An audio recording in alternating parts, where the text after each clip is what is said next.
Efésios capítulo 6, de 1 a 4. Filhos, obedeçam a seus pais no Senhor, pois isso é justo. Honre seu pai e sua mãe, que é o primeiro mandamento com promessa, para que tudo corra bem com você e você tenha uma longa vida sobre a terra. E vocês, pais, não provoquem os seus filhos à ira, mas tratem de criá-los na disciplina e na admoestação do Senhor. Até aqui a leitura da palavra de Deus. Vamos orar mais uma vez. Pedimos, nosso Pai, que o Senhor ilumine o nosso entendimento, para que nós possamos compreender a Tua palavra e de que maneira ela pode ser aplicada à nossa vida. Nós oramos pelos pais, nós oramos, ó Deus, pelos filhos, nós oramos que o Senhor nos dê famílias fortes, saudáveis, para que Tua igreja possa prosseguir aqui nesse mundo. Nós pedimos que a exposição da Tua palavra agora nos ajude nesse propósito. Em nome de Jesus. Amém. Essa exortação do apóstolo Paulo faz parte de uma série de outras exortações que ele começou a fazer no capítulo 5. Na verdade, toda essa sessão começa em meados do capítulo 4, quando Paulo passa a desenvolver quais são as implicações práticas de toda a doutrina que ele ensinou do capítulo 1 até o capítulo 3. Lá ele falou da igreja de Deus, da nossa união com Cristo, da vida eterna, da união de judeus e gentios, do ministério dele como apóstolo, e agora ele está desenvolvendo como na prática nós podemos expressar esses privilégios que nós temos em pertencer à igreja de Cristo Jesus. Aí em meados do capítulo 4 ele fala sobre santificação. Aliás, antes, no início do capítulo 4, ele fala sobre união dos crentes, unidade da igreja. Depois ele fala sobre os dons espirituais. Depois ele entra na parte de santificação e ele sai aplicando a santificação em diversas áreas da vida. O falar, o trabalhar, o relacionamento com as pessoas, até chegar no capítulo 5, verso 18, onde ele diz, enchei-vos do Espírito Santo. E em seguida ele coloca 4 orientações práticas sobre como serem cheios do Espírito Santo, que é falando em salmos, entoando e cantando de coração hinos espirituais ao Senhor, dando sempre graças a Deus em todas as coisas e sujeitando-vos uns aos outros no temor de Cristo. Em seguida, ele passa a expandir esse pensamento da sujeição mútua. Sujeitai-vos uns aos outros, sujeição mútua. E o primeiro exemplo é o da mulher cristã casada, que tem que se sujeitar ao seu marido, já estamos no capítulo 5. O marido tem que amar a mulher como Cristo amou a igreja, é assim que ele cumpre a lei da sujeição. E agora chegamos nessa parte, onde ele vai dizer que os filhos têm que se sujeitar aos seus pais e os pais têm que criar os filhos da maneira certa, como parte da orientação geral da sujeição mútua.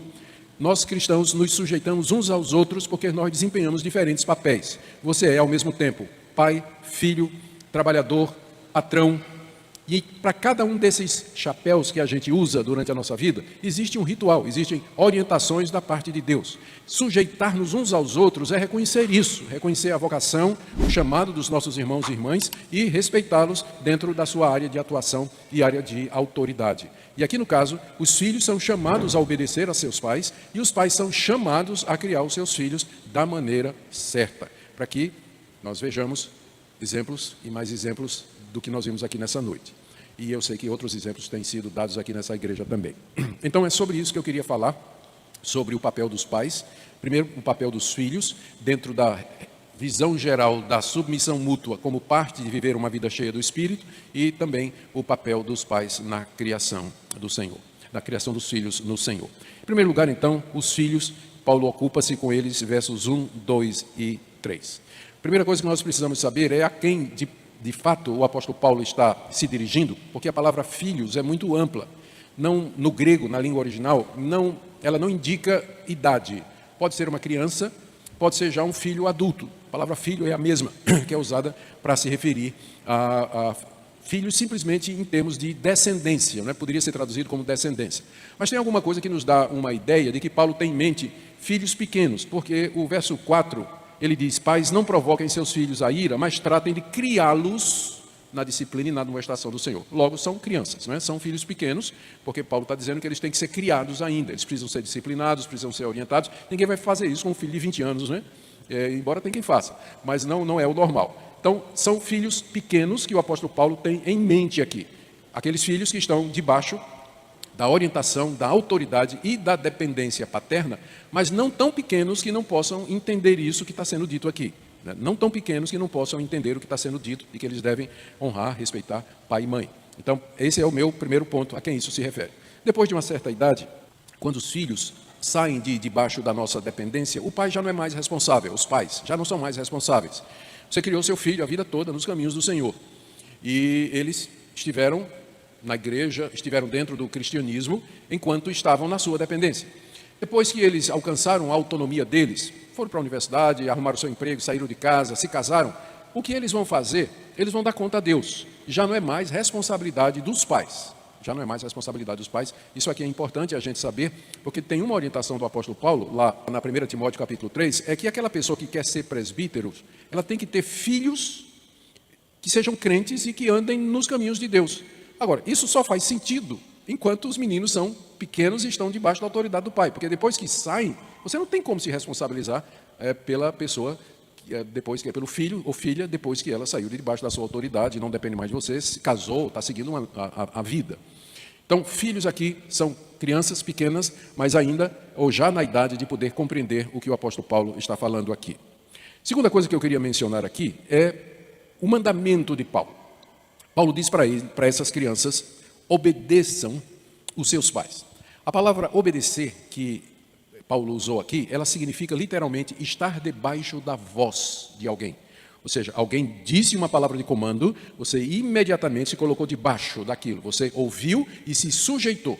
É isso que significa submeter-se, é isso que significa obedecer. Essa palavra obedecer é a mesma palavra que aparece aqui no capítulo 5, no verso 20, quando Paulo disse, verso 21, quando Paulo disse, sujeitai-vos uns aos outros. É a mesmíssima palavra, não sei porque a nossa tradução em português resolveu traduzir diferente, não é?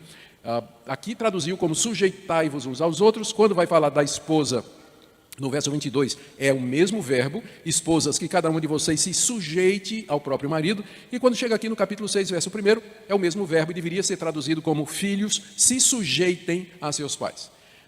Por que eu prefiro o sujeitem-se em vez da tradução, a Nova Almeida atualizada que botou, obedeçam? Porque parece que a sujeição é somente a obediência. A obediência é uma das coisas que estão incluídas na ideia de sujeição, porque tem muito mais. Sujeitar-se, está debaixo da voz, da autoridade de alguém, no contexto bíblico, e especialmente no que diz respeito aos pais, envolve não somente uma obediência externa dos mandamentos, mas um desejo íntimo de servir, um desejo íntimo de agradar. Tanto é que Paulo vai dizer que isso tem que ser feito no Senhor, como se fosse um ato de devoção, como se fosse parte da nossa santa religião.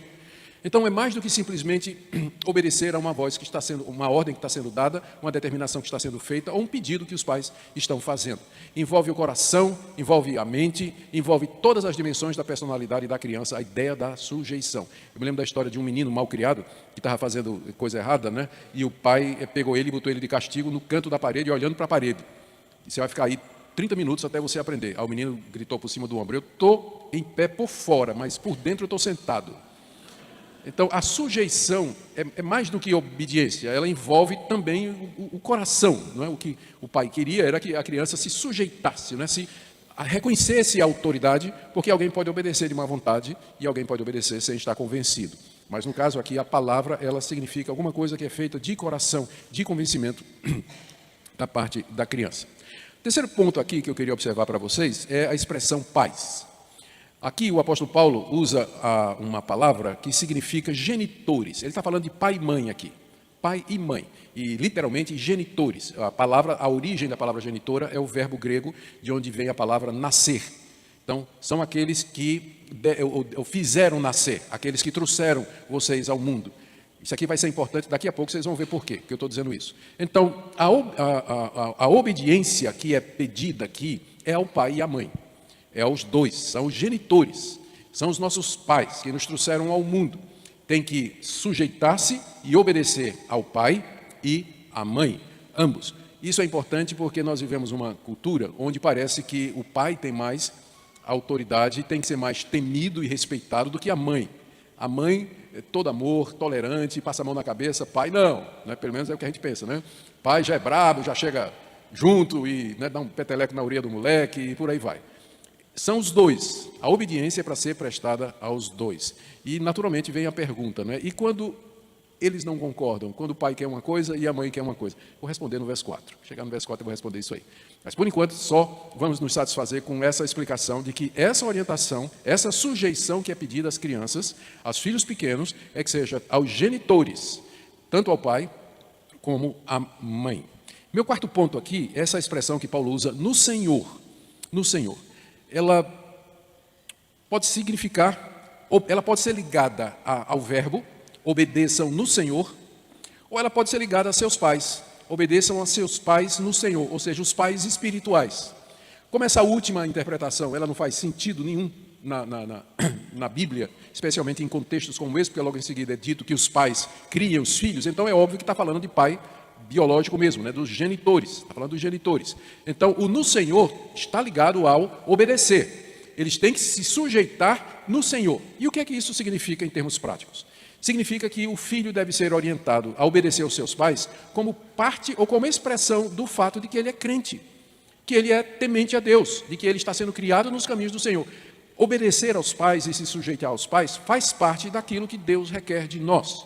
Portanto, você obedece no Senhor, porque é uma ordem do Senhor, porque isso é agradável ao Senhor. Por falar nisso, se você abrir aí em Colossenses capítulo 3, no verso 20, onde o apóstolo Paulo está dando a mesma ordem, você vai perceber que ele alterou para poder dar um conhecimento, aliás, um entendimento melhor para nós. Ele diz: filhos, em tudo obedeçam a seus pais, pois fazer isso é agradável diante do Senhor. Então está aqui o que é que no Senhor significa. Os filhos devem se sujeitar aos seus pais, progenitores, genitores, porque isso é agradável diante do Senhor Jesus. Isso agrada ao Senhor Jesus. E por que agrada? E aqui vem meu quinto ponto, as razões, os motivos ou as motivações. Por que é que um filho pequeno, ele deve se sujeitar aos seus pais? Nós já vimos aqui que isso é agradável ao Senhor, mas o apóstolo Paulo acrescenta 2 motivos. Isso tudo que eu estou dizendo para vocês, vocês têm que ensinar aos filhos de vocês. Eu estou só expondo a Bíblia para vocês, mas vocês têm que dizer aos seus filhos, explicar. Quando ele perguntar assim, por que eu tenho que fazer isso? Em vez de você dizer, porque eu estou mandando, chama ele no canto e lê Efésios 6, de 1 a 3, e explica por que é que ele tem que obedecer. Aqui vem 2 motivos que o apóstolo Paulo dá aos filhos. Primeiro, final do verso 1, pois isso é justo. E é justo mesmo, Eles nos trouxeram ao mundo, eles têm mais experiência do que nós, têm muito mais tempo de vida do que nós, eles já estão há muito mais tempo do que nós servindo ao Senhor, no caso de serem crentes, eles gastaram recursos, às vezes os anos da sua vida, renunciaram a planos de se formar, ter uma carreira, a planos de crescer na vida e tudo mais, porque filho vai demandar. Eu não usei a palavra atrapalha, vocês notaram, Porque nunca atrapalha. Mas os filhos colocam os pais num outro curso, num outro projeto de vida. Você tinha planos, tinha projetos e de repente os filhos chegaram, vai ter que renunciar àquela faculdade, talvez vai ter que renunciar àquele outro emprego que vai exigir que você esteja fora de casa o tempo todo, que paga muito bem, mas que você vai ter que estar fora de casa o tempo todo. Então, às vezes, os pais fizeram sacrifícios a vida toda para dar uma escola decente, boa alimentação, uma roupa decente. Então, é justo que enquanto você está debaixo da autoridade do seu pai, enquanto você está vivendo na dependência do seu pai, que você obedeça, estou falando pai e mãe, que você obedeça, que você se sujeite ao seu pai e sua mãe. Isso é justo. Não precisa ser crente para perceber que isso é justo. Isso aqui é senso comum. Aliás, muita coisa da prática cristã é simplesmente senso comum. Não precisa nem ser cristão para concordar que isso aqui é verdade, que os pais deveriam se sujeitar, que os filhos deveriam se sujeitar aos seus pais, que isso é justo. Essa é a primeira razão que o apóstolo Paulo dá. A segunda razão que ele apresenta aqui, e aqui nós chegamos no verso 2, é essa daqui. É que esse é o primeiro mandamento com promessa. Verso 2, honre seu pai e sua mãe, que é o primeiro mandamento com promessa. Aqui eu quero ver 2 coisas com vocês, nesse ponto aqui, que se não me engano já é o meu quinto ponto ou sexto. Eu costumo perder a sequência, tá certo? Então quando eu disser quinto ponto, sexto, aí, e se eu estiver errado, nem se preocupe, isso é normal comigo. Veja, no verso 2 ele diz, honre seu pai e sua mãe, que é o primeiro mandamento com promessa. Ele está se referindo ao quinto mandamento. Ao quinto mandamento, eu vou entrar no quinto mandamento daqui a pouco, mas eu quero só chamar a sua atenção para o fato de que, pela leitura do texto e pelas regras simples de interpretação, obedecer pai e mãe significa honrá-los. É mais do que fazer o que eles estão mandando, mas é honrá-los, porque ele, veja, no verso 1, filhos, obedeçam seus pais. Verso 2, honre seu pai e sua mãe. Isso significa que obedecer pai e mãe inclui honrar pai e mãe. Inclui honrar pai e mãe. E o que é honrar pai e mãe no contexto judaico, em que o mandamento foi proferido? O primeiro foi proferido, está lá no Antigo Testamento, e nessa reapropriação dele pelo apóstolo Paulo no contexto do Antigo Oriente. Naquele tempo se honrava os pais, não somente obedecendo os pais. Honrar os pais não era somente dizer, bença pai, bença mãe. Honrar os pais não era simplesmente passar pela mãe, passar pelo pai ou mãe, pode, não. Honrar pai e mãe significa sustento, ajuda a pai e mãe. Porque vai ter um momento, eles passaram a vida toda cuidando de você e gastando com você. Vai chegar um momento que eles não vão ter mais recursos, agora é sua vez. Agora é sua vez de honrar seu pai e sua mãe, ajudando-os financeiramente nas suas necessidades. Isso tanto é verdade, por isso quanto mais filho, melhor. É meu conselho para vocês, né? Quanto mais filho, melhor. Porque quando você ficar idoso, né? No seu caso já basta, Quando ficar idoso, né? Vocês vão ter quem vai ajudar vocês, né? Mas é claro, isso é um motivo egoísta, eu estou só expondo isso aqui. Isso aqui tanto é verdade que o honrar significa ajudar financeiramente, que Jesus, certa feita, confrontando os fariseus a respeito da tradição deles, Jesus disse para eles o seguinte: seus hipócritas, vocês usam a tradição de vocês para quebrar a lei de Deus, porque a lei de Deus diz, honra teu pai e tua mãe, estou citando Mateus 15, honra teu pai e tua mãe, mas aí vocês chegam e dizem assim, o israelita pode chegar, pegar parte do dinheiro dele, que ele iria dar para o pai e a mãe, e dizer, isso é corban, isso é consagrado ao Senhor. E aí, em vez de pegar aquele dinheiro e dar para o pai e para a mãe, ele traz para o altar. E quem ia se beneficiar? Exatamente o religioso que criou essa regra que não está na Bíblia. Que o dinheiro que o israelita iria usar para honrar pai e mãe, se ele disser que aquilo está consagrado a Deus, ele não precisa honrar pai e mãe financeiramente, ele pega o dinheiro e leva lá para a igreja, onde lá o sacerdote está avidamente, não é, esperando chegar aquele dinheiro que era da viúva pobre. Então, queridos, honrar pai e mãe é mais do que obedecer.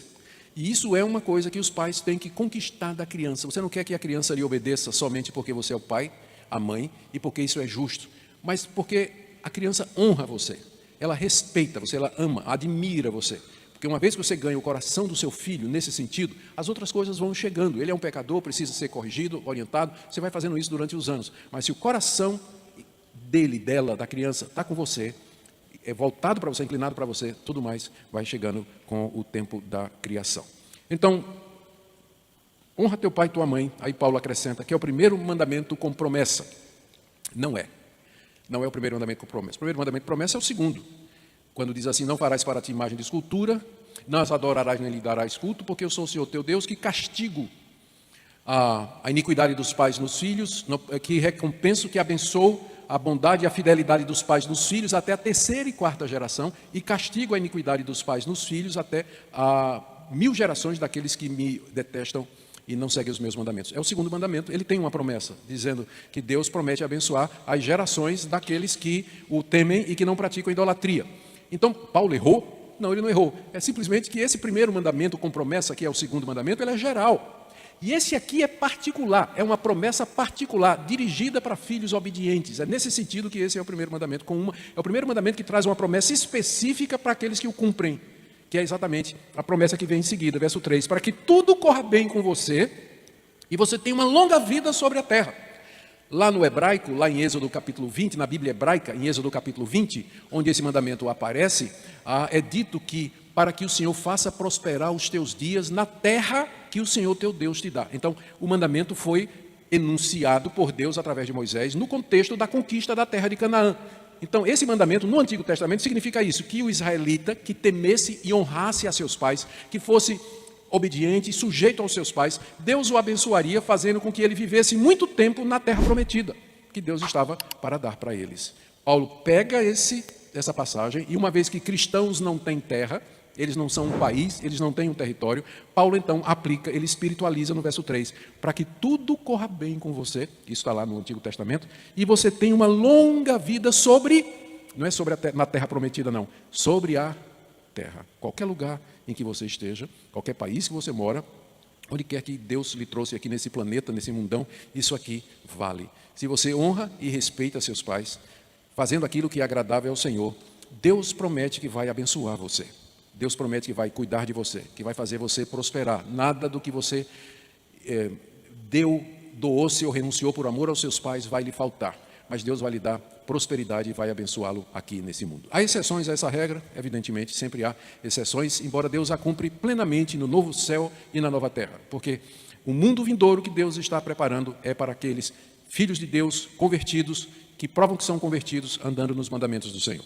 Então, você vai ser abençoado, você vai ser recompensado por Deus se você aprender a obedecer seus pais, honrar os seus pais, sabendo que isso é justo, fazendo isso no Senhor, sabendo que é agradável ao Senhor, sabendo que há uma promessa de Deus de que você terá recompensas. Que bênção, não é? Agora você já sabe, em vez de você dizer, faça isso que eu estou mandando, você agora já pode chamar seu filho e dizer, por que é que a obediência e a sujeição é requerida dele? Para que você faça isso, você tem que chamar seu filho, tem que sentar com ele, tem que conversar, tem que explicar para ele a razão das coisas, tem que ajudá-lo a ver da perspectiva cristã, e não meramente por um sentimento egoísta do tipo assim, eu vou obedecer papai e mamãe, porque eu não tenho para onde ir, eu não tenho para onde me esconder, mas na primeira oportunidade que tiver eu vou cair fora de casa. Que cair fora de casa não seja uma coisa que eles queiram fazer o mais rápido possível, embora aconteça isso, pode acontecer, mas que eles desejem de fato obedecer e honrar vocês de todo o coração. Preciso ensinar isso. Mas agora, o outro lado, e os pais, né? Eles também são convocados à sujeição mútua. Então, como parte da sujeição mútua, do verso 21, do capítulo 5, os pais não provocam os filhos à ira, mas tratam de criá-los na disciplina e na admoestação do Senhor. Vamos ver isso aqui. Primeira coisa que eu queria observar é a quem isso aqui é dirigido. Nós já vimos que no verso 1, filhos, o que é que significa? Mas o que é que significa pais? E aqui vem uma surpresa para muita gente. Não é a mesma palavra do verso 1. No verso 1, a palavra, como eu disse, significa genitores, pai e mãe. Mas aqui Paulo usou outra palavra. É uma palavra grega que significa 2 ou mais homens que são pais. Ele está falando só dos homens aqui, não das mulheres. As mulheres não estão incluídas aqui no pais do verso 4. E vocês, homens que são pais.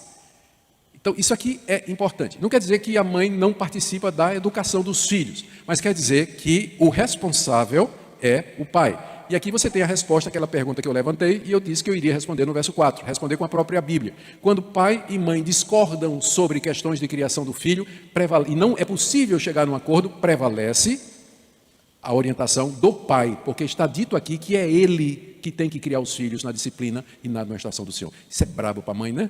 É difícil para a mamãe fazer isso, mas é bom que os pais estejam de acordo sobre a criação dos filhos. Por isso eu vou logo dizendo de cara, case com quem é crente, porque isso aí já elimina muito mais da metade dos problemas que você vai ter na criação dos seus filhos. Case com quem é crente, e case com quem é crente reformado, né? Aí já diminui a quase e mais. Case com crente que come a coxinha pelo lado certo, né? Aí você não vai ter problema absolutamente nenhum, não é isso, Ebreno? Vai ter. Entendedores entenderão.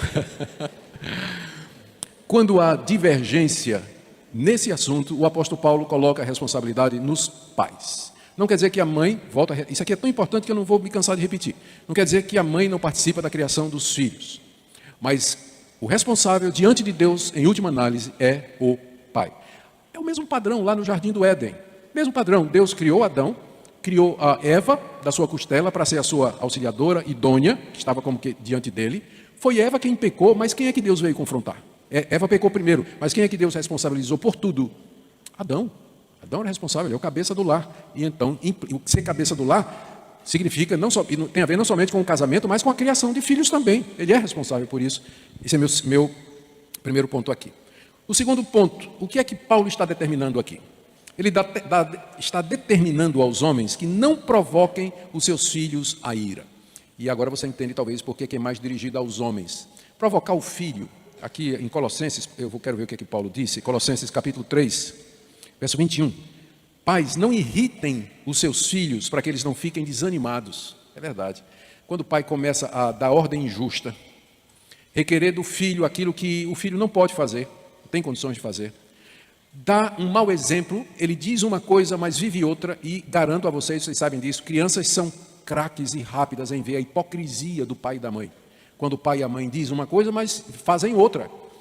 Então, a criança não pensa que eles não percebem, percebe sim. As crianças têm ouvidos longos, elas ouvem muitas conversas, elas veem muitas coisas, e elas processam isso mais rapidamente do que você pode imaginar. Então, a ordem que o apóstolo Paulo coloca aqui para os pais é que não irritem os seus filhos. Se o filho ficar irritado porque o pai está dando uma orientação correta, o filho tem que aprender a lidar com a ira, ele tem que aprender a se sujeitar. Aí é um problema da criança.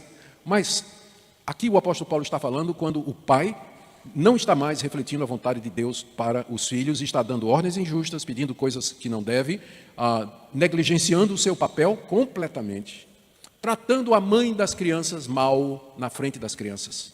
Isso provoca a ira dos filhos. O filho fica irado, ele vai tomar o partido de mamãe e vai ficar furioso. E vai desanimar, segundo Paulo diz em Colossenses. E aqui a gente pode dizer com tristeza, embora isso não seja a regra geral, que muitos filhos desanimam de seguir a Cristo por conta do mau exemplo do pai. Pela falta de criação da maneira certa, do cuidado, da exorbitância, eles desanimaram e, quando puderam, se afastaram. Isso é possível de acontecer. Nem sempre.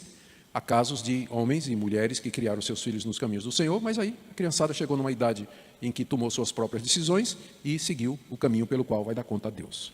Então, esse é o meu segundo ponto. O que se pede é que não irrite o seu filho com demandas que são absurdas.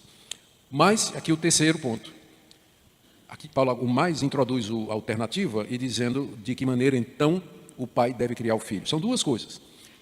Tratem, é uma coisa só, tratem de criá-los. Criar aqui é mais do que você dar comida, bebida, cama, roupa lavada, escola. É muito comum a gente usar o termo criar para se referindo aos filhos, nesse sentido aqui no Nordeste. Você encontra às vezes um senhor de cabelo branco, como eu, que ele chega e diz assim, eu já criei os meus filhos. Ele quer dizer simplesmente que os filhos já são independentes financeiramente, que ele já pagou escola, pagou tudo que tinha que pagar, pagou a universidade, ajudou a comprar um carro, uma casa, já criei meus filhos. Não é nesse sentido aqui que Paulo está mandando, embora, naturalmente, a responsabilidade dos pais é ajudar os filhos enquanto eles precisam de ajuda. Mas criar aqui é muito mais do que isso. É dar uma educação cristã a seu filho. É orientá-lo na palavra de Deus. Como fica evidente aqui, em seguida, quando Paulo menciona os dois instrumentos que você tem que usar para criar o filho. Criar o filho. Primeiro, a disciplina. É uma palavrinha muito interessante, ela significa literalmente, é uma palavra que significa exercitar, submeter a um exercício, e aí disciplinar e corrigir, às vezes, pela correção física ou verbal. Tá? Tudo implícito nessa palavra aqui. Treinar uma criança, literalmente, né? O verbo paidel, ele significa, na raiz está a palavra país, que significa criança. Então, seria criançar, mas não tem isso, né? Aí ficou como disciplinar essa palavra.